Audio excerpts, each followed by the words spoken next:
The point is this: accents reflect your story. They tell where you come from. And why would you try to erase that? Xin chào các bạn. Mình là Brooklyn Day. Hi everyone, my name's Brooklyn. Learning a language is hard, and it doesn't need to be any harder than it already is. My husband Vũ and I are English teachers, and also English is Vu's second language. Both of us have noticed and he has experienced certain mistakes in mindset when it comes to learning a language. We don't want you as a language learner to stay in those mistakes, which is why we wrote this episode. So let's talk about 5 of those mistakes along with what you should do instead.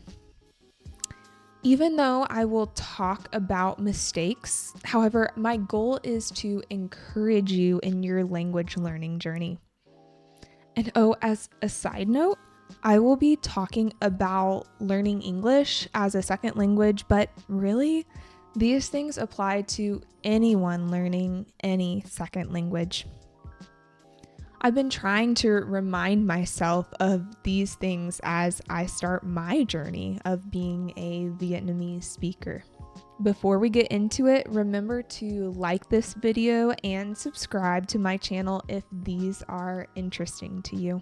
Okay, so the first mindset mistake in learning English is trying to use big words or just learning too much vocabulary. Studying for important tests like IELTS can encourage you to learn big words, and that's okay if passing that test is your goal. But the overall goal of language learning should be communication. And often when people are learning those words, they haven't mastered the more basic words. Once a student sent a message to me saying she was afraid her English vocabulary wasn't good enough for our level of class, but she used words like lexicon resource in her text message, when I think she really meant like my vocabulary. I had an idea what lexicon meant, but I wasn't quite sure.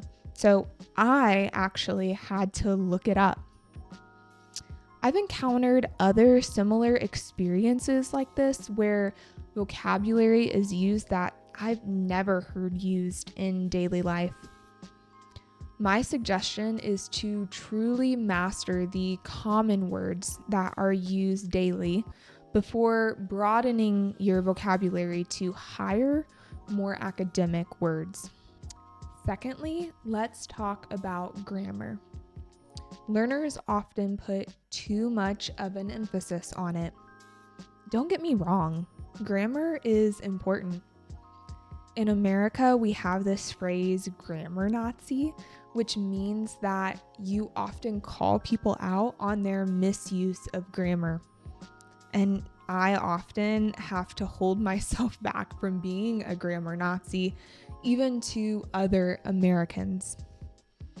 What I'm saying, though, is that often when someone is learning a new language, they let fear of improper grammar hold them back from actually speaking the language. If you never use the language and instead spend most of your allotted language learning time by studying grammar, you are not going to progress very far. It takes a very advanced learner to not make any grammar mistakes. You're going to make mistakes, so just lean into it. Yes, study grammar some, but most of it you will learn along the way as you continue to interact with the language. Next up is accent. I could talk about this so much, I might just have to make a whole other video on it. It seems to me that Vietnamese people try to get rid of their accent. Here's the thing though, everyone has an accent, even native speakers.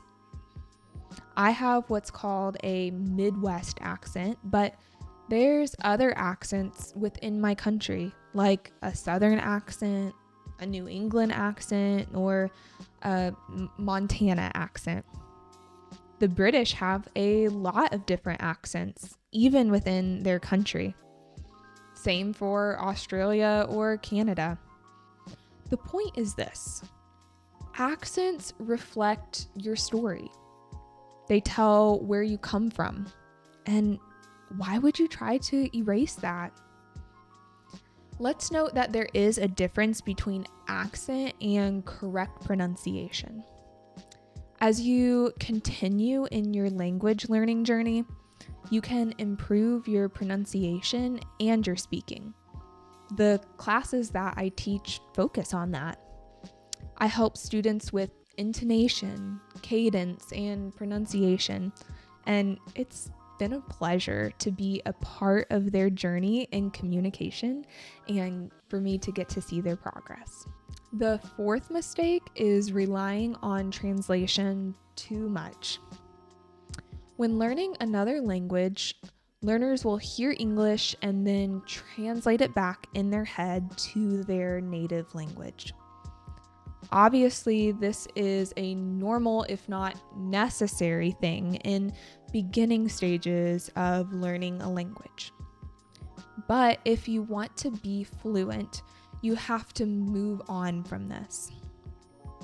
The meaning of the English words can't just be their translated word in your native language, but instead, the meaning of the English word needs to take on the actual concept.